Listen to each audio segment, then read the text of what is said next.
ಜೀರಿಗೆ, ಹಿಂಗೆ, ಬೆಳ್ಳುಳ್ಳಿ, ಕೊತ್ತಂಬರಿ, ಮೆಣಸಿನ್ಕಾಯಿ. ಇವಾಗ ಈರುಳ್ಳಿ ಹಾಕೋಣ.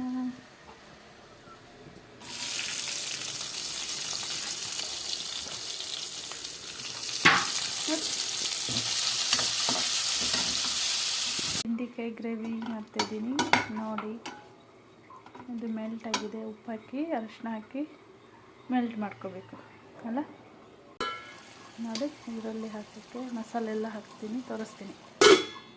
ಎಲ್ಲ ಮಸಾಲೆ ಹಾಕಾಯಿತು.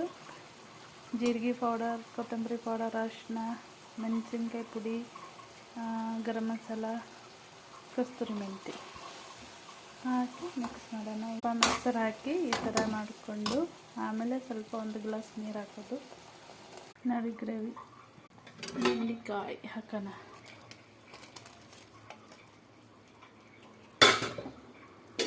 ಆಯ್ತಲ್ಲ, ಬೆಂಡೆಕಾಯಿ ಗ್ರೇವಿ ರೆಡಿ. ಓಕೆ, ಬಾಯ್.